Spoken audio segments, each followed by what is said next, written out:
So again, we are super happy that you are here. If you have not yet, please go to the bit.ly link that is at the bottom of the slide. That is the slides, and you will need to be on there in order to interact with us and do some of the things that we're going to be doing in the session today. We are super excited, and AI is here to stay, and it's going to be a huge part of our future and our students' future. And so we want to start looking at ways that this can be used in a positive way and not the negative aspects of it that are definitely out there. To get started, I want to introduce you to the team that has been working on this. I am Sean Campbell. I'm an instructional technology coach, as well as Savina Thompson is another instructional technology coach here. And then we have Elisa Mueller-Nicolau, who is an ELA coach, followed by Liz Wright, who is a STEAM coach here in the district, and Cindy Metler, who is an AVID coach. We have really been enjoying our time learning more about AI and putting these together for you guys, and we are excited that you're here to check it out. Before we get started, a quick review of the norms. We just would love for you guys to be fully engaged, meaning like, don't just turn it on and walk away. Stay here, hang out with us, find some stuff that's going to be useful for you in your classroom. We really think that there's some really valuable stuff in here for you guys, and we would love for you to just see what can be used by you. Keep an open mind. This is a very controversial topic to a lot of people. There are definitely some positives and negatives that come with the use of AI, and we're here to try and focus on getting students to use it in a good way. Also look for connections to plug this into your classroom. And as we get started, I kind of want to point out that we're talking about using AI in the classroom, and you're going to hear in a little bit that it is for students who are 13 years or older. And so many of you are elementary school teachers, and you may be wondering, how am I going to use this with my students? Don't leave now. We definitely have some options for you, and we're excited to share those with you. But this is definitely focused on how students are going to be interacting with AI in the classroom.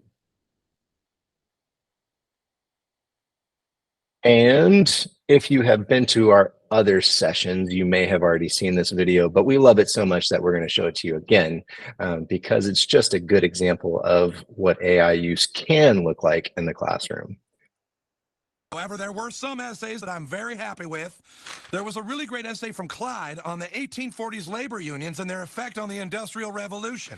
Someone who never writes good essays, Butters, wrote an amazing piece on post-Cold War Poland and the changing provision of security. Feminist neoliberal perspective of post-war Afghanistan by Eric Cartman. This week we have a new student to the Check Plus Club for an amazing essay called Writing a Policy About Improving the Rights of Migrant Workers. Let's hear it for Stan.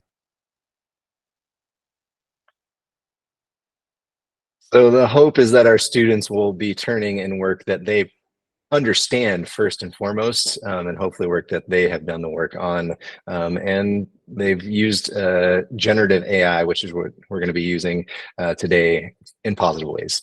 A quick review of the permissions for specifically ChatGPT, which is the generative AI we're going to talk about most today, because it is the only one that is currently approved for student use. And it is not blocked by Low.usd, so any student technically could get on their site and start interacting with it.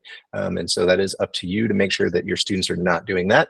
But it is approved for students who are 13 years and older, if and only if you have permission from their parents to be using it. Other platforms that may be out there, you'll have to check on A's and see if they're approved. The link to A's is right there on the screen, and so you can check there.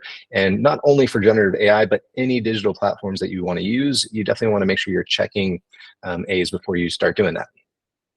Again, parent permission is needed, and we provided a link to the form so that you can go ahead and download that and have your students fill that out with their parents, and then bring it back to you so that you can start using ChatGPT with your students. Briefly, we wanted to go over what generative AI is, because many of us use AI on a daily basis. Things like Siri and predictive text. They're things that all of us are using. very regularly in our lives, and those are considered AI. But the difference between generative AI is that it is actually creating content for you. So we're going to watch this brief video that goes over a little bit about what generative AI is. Generative AI uses algorithms to analyze existing data, such as text and images, to then make new content. Now you can use AI to create entirely new images with DALL-E in Bing Image Creator, or generate code suggestions with GitHub Copilot. But AI is getting put to work outside of work by helping you draft things like a dinner party invite or an itinerary for a 4-day trip to Mexico City. To get technical, this all happens because large neural networks that work together like neurons to pass along information have been trained to analyze and recognize patterns within data. So let's try it. I, a person who entirely lacks musical talent, asked Bing Chat to help draft lyrics about this topic. It searched for information on generative AI and on pop songs and created this. Generative AI can make anything, from text to images to sound. It learns from data and patterns, and then it makes something new and profound. Okay, I'm back. Aside from catchy tunes, what can generative AI help you achieve? Imagine more with Microsoft AI.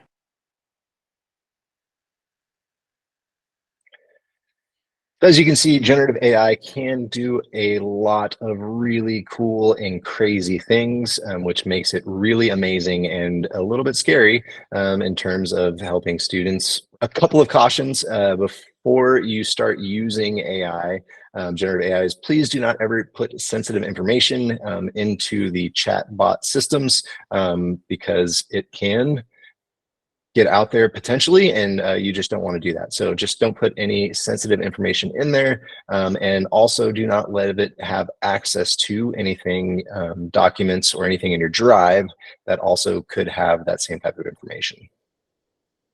And it would be wise to talk to your students about those things as well. Welcome back, everybody. We hope that you had a good time getting to know your breakout peoples. And you're going to get to hang out with them a little bit more later on today. But before we do that, I'm going to turn things over to Elisa, who's going to talk to us a little bit about ethical use of AI. All right. Thank you, Sean. And like Sean said earlier, AI is new to us, but it's something that our students are going to continue to use and start using. So it's really, really important to come up with strategies and think about how they can use it ethically. So that is the section that I'm going to be covering today. I did talk a little bit about this during our last PD when I talked about academic honesty. So I will go over that a little bit again, but it's still important to talk about because there are some new people in the group. And if you want more of a deep dive into it, we will link, we have our other PD link to this, so you can go back and watch that later on if you want to. So the first and most important thing you could ever do is to just ensure academic honesty and ethical use is just be really clear with your expectations in class. And one way you could do that is with an AI disclaimer. We have one that we've attached here from EduProtocols, and you're welcome to click on that later. You can read through it, you can use it, you can adapt it. It's just really, really clear about what constitutes cheating and what doesn't. So there's no ambiguity, which is what causes student confusion. And that is our goal, just to get them to learn how to use this properly. So if you are comfortable doing that, I understand we have K through 12 in the room. It might not be something you want to do with, kindergartners, but maybe by 4th or 5th grade, you need to start doing something like this. It just depends on when you think your students are using this or not. So that's one thing that you'd want to do. Another thing that you could do to encourage ethical use is be really transparent with your students. If I were in the classroom right now teaching students, I would show them what generative AI could do, what it can't do. I was always someone that I think it's important just to bring it up, because otherwise students think they're getting away with something sometimes. And so I would just show them like what an essay could look like, and that it could be a fantastic tool, but it's also full of bias and inaccuracies. And I would let them know, like, this is how I know when it's not your writing. So I would be really, really clear about that and transparent. All right, another thing you could do is consider posting classroom rules that are centered around AI. And we have a couple of handouts on here that are linked, so you're welcome to them later on. And we also have generative AI guidelines for schoolwork. So this is something I would talk about with students, keep it posted in the classroom. I wouldn't make it like a one and done conversation. I think I would bring it up just throughout the school year so that they understood it's something important that you want to be a part of your class.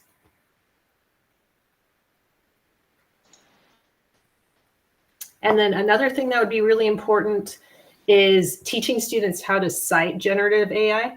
And so I linked the MLA Style Center on here. You can go back and peruse that later because it's pretty long, but it's a good place to start, and it's the most up-to-date place that you can go to see how to cite AI. And when you go there, it gives examples for how to cite quoted text, paraphrase prose, a works cited entry. Students can also see how to cite creative visual work if they want to. And then again, it just gets students in the habit of citing AI usage. So I would require that for anything that they were doing. And as a teacher, if I were demonstrating something in the class, even at the elementary levels, I would use that. I would have like a works cited page to show attribution or a link or something, just to let them know that that's really important that we show attribution when the work didn't come from us. And then the last thing I have to show you is just an MLA citation example. So you could see how it would look in text, like if they wrote a paragraph or something and you wanted them to practice using AI, they would cite it in the top one, and then you could see how it would look in the works cited entry. And then there's also a handout that I linked on here. It's only about 3 pages long that you could print out and give to students so that they would always have a reference guide for how to cite something when they used AI. And then to learn more, you could click on these links, and this will take you back to the PD that we had last time about encouraging academic honesty. So if you want to go back and review any of those things, you could do more of a deep dive and look into those strategies. So my piece, we're going to start getting into how students can use artificial intelligence and generative AI. But before we even talk about getting them into the generative AI world, working with ChatGPT, we're going to talk about AI literacy. So as you know it, artificial intelligence has been growing slowly and steadily, and then it feels like a boom to us because all of a sudden we had ChatGPT, we had generative AI, where students could create an essay in a matter of seconds. And so it feels like we've been hit with it all at once. It is important for our students to actually know about what generative AI is, what AI is and how it works, the impact that it's going to have on our society, and how to use it ethically and responsibly. So I have 4 websites for you that do a really good job about introducing this to your students so that you're not just throwing generative AI at them, you actually teach them how it works. They are arranged by grade level. So you have ISTE, which is what we say, but it's International Society for Technology and Education. You can see why it's shortened. And then we have Code.org, Common Sense Media, and the AI Education Project. And there's even more. I picked these 4 because they have some really great resources, and there are things that have things that we can use. So always be careful when you're using things with students that they are district approved. The last one on there is a bonus. It's Teachable Machines, and it is not necessarily lesson plans like the other ones are for teaching students how to use AI. It's actually using AI to learn about AI. So to kind of understand how it works, either through students loading up pictures or using sound, or even doing different poses. You can have students create a project that will teach them how the machine actually learns from what you feed it. So it's a pretty cool website. So there's my bonus there. I am not going to go through each one of these, but I did want to open up this one just because I'm going to have you guys open them up. Just because to find the resources on this page, you have to scroll quite a bit. It is about halfway down. the free guides for engaging students in AI creation. We've got elementary, secondary, and then it goes into electives and computer science. So a lot of great resources here. You're going to collaborate with your breakout partners. And I did move some of the TK teachers because we did have quite a big group. You're going to select a site to review. You're going to discuss what you're finding as a group. And then you're going to record your thoughts on this Padlet. So I'm going to click on that. And I'm going to share this link in the chat. So open that up so you have it ready when you go into the breakout room. Hi, everyone. Welcome back. I'm slowly rolling in. Hopefully you got a good chance to take a look at those websites, at least one of them. If you didn't get a chance to look at any of the others, you can look on this Padlet to see if there were any cool ideas on those websites. So quite a bit of you found something that like easy to use, great videos to teach students about AI. So there's a lot of great resources on each one of these websites. And then that Teachable Machine, a couple of you visited that one. It's a lot of fun. That one might be a great tool to use for just a project.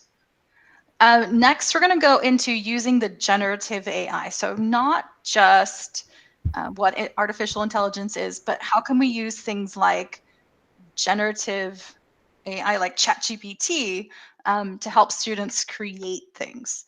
And so before we dip into some examples, I'm going to show you a couple of models. And so our first model is the teacher-led model.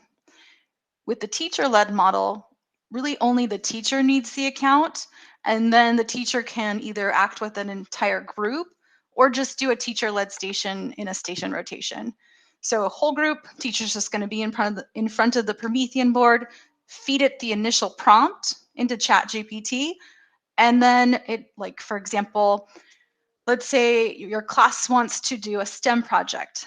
Maybe you ask ChatGPT, what kind of STEM projects could I do for a 5th grade teacher or 5th grade class, excuse me. And then ChatGPT gives you a bunch of ideas, and then the students can go through, pick one out, and then the students could even ask questions that the teacher would then type into ChatGPT, like what kind of supplies do we need to do, maybe let's say a solar oven project. So how could I present this information? Just lots of interaction between the teacher and the generative AI and the students. So kind of a different model, because as you may know, students who are under 13 are not allowed to use ChatGPT or any generative AI. The other version in the teacher-led model would be a teacher-led station. So let's say you have 4 stations in a station rotation.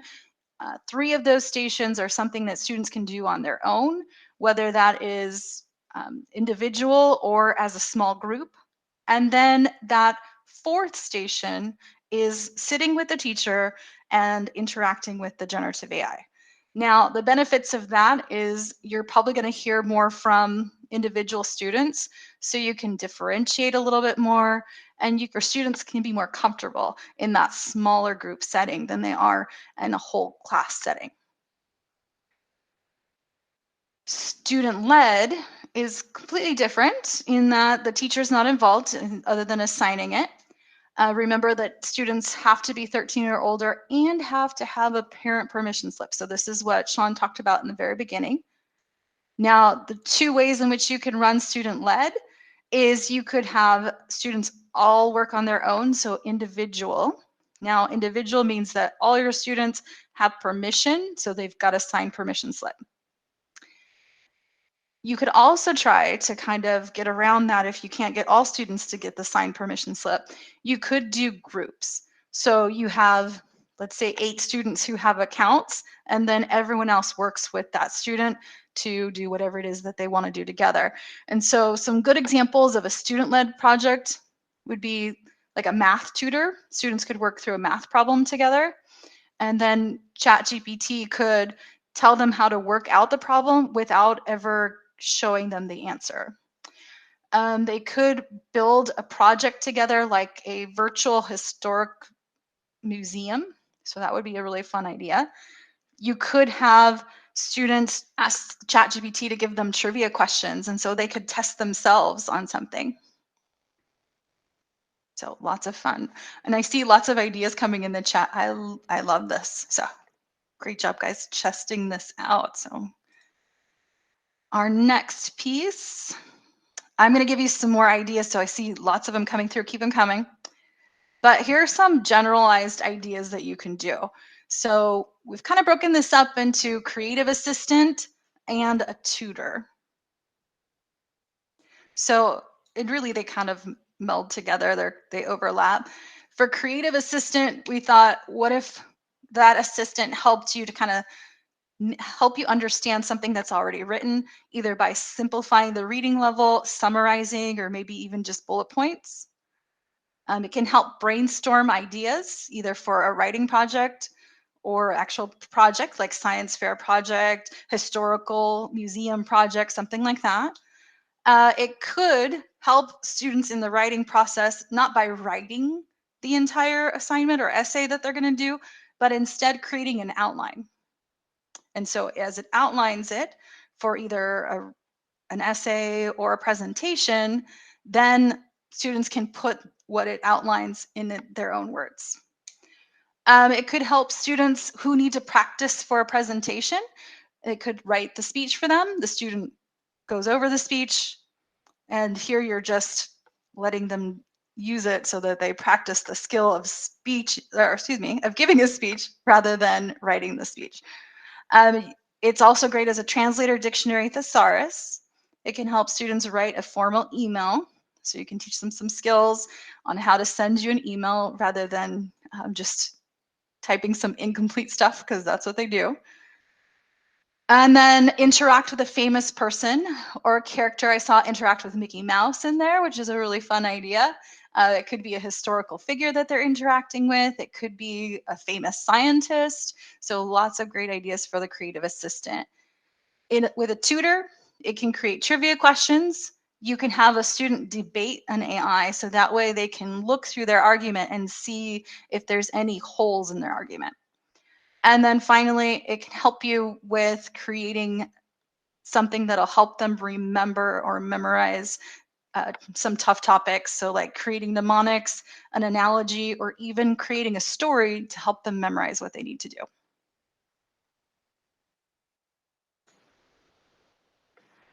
We're going to try this out. I'm going to go ahead and share my screen. Hopefully you had a lot of fun interacting with chat. Some of you may have done the teacher-led chat, and then some of you may have gone in and just went ahead and said, let's just individually work with chat. So more of a student-led model.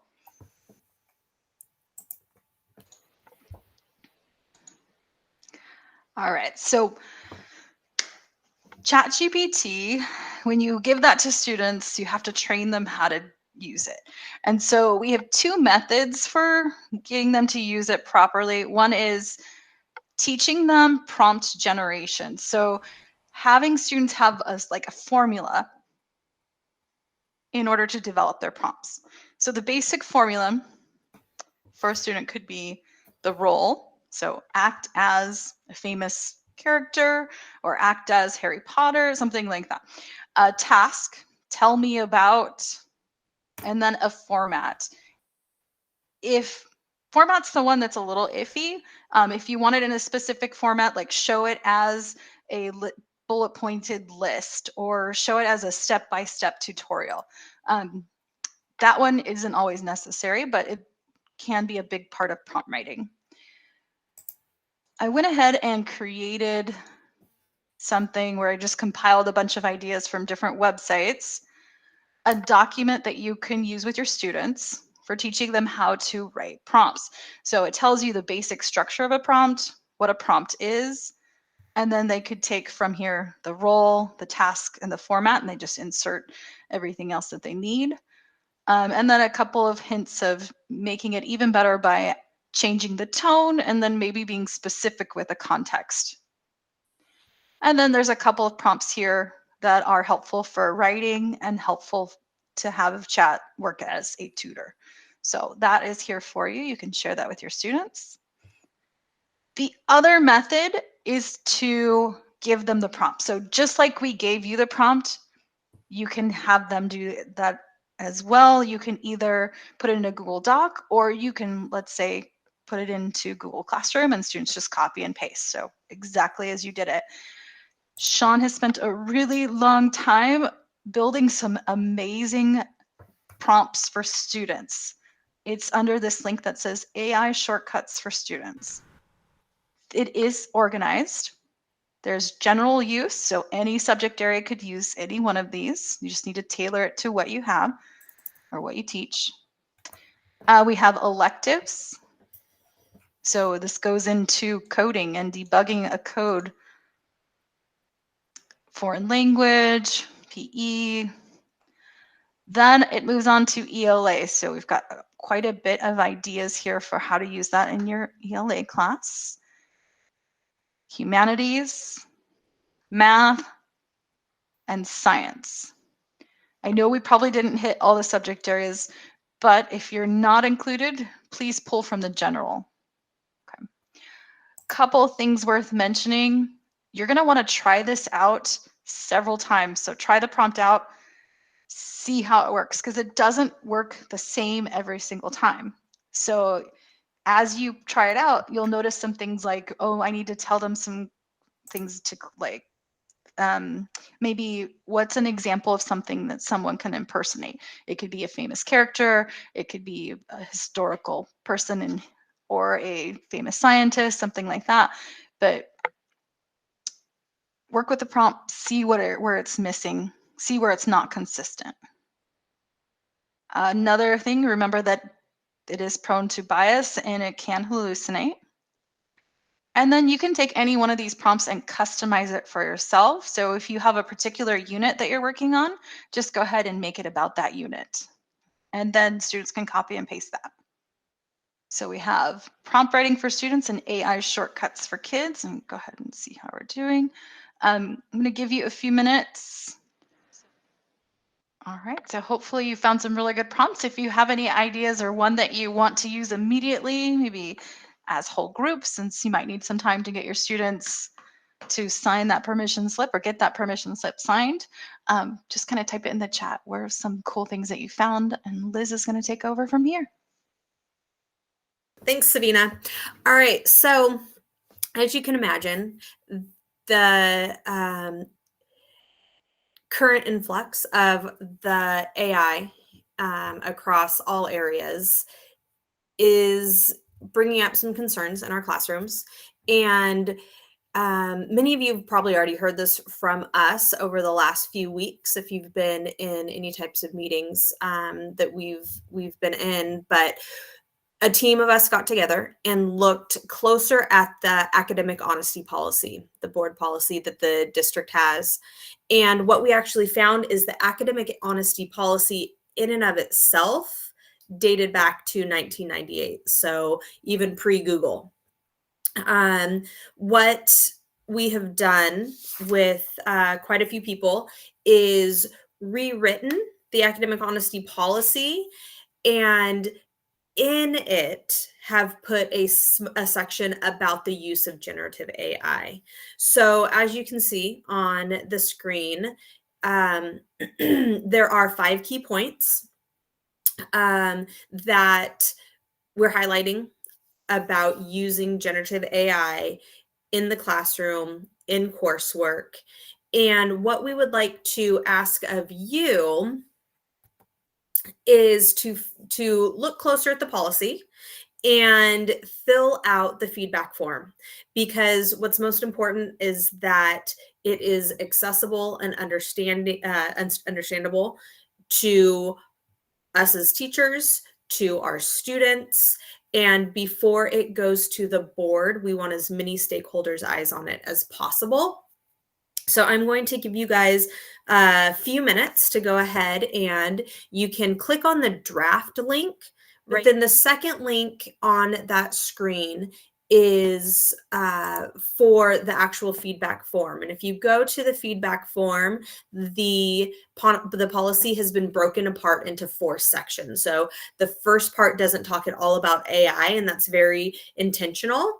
And then because it is specifically about academic honesty, and then as you go through. So I'm going to give you guys about just 4 minutes to put your eyes on it and give us any feedback, and then we will wrap our session up.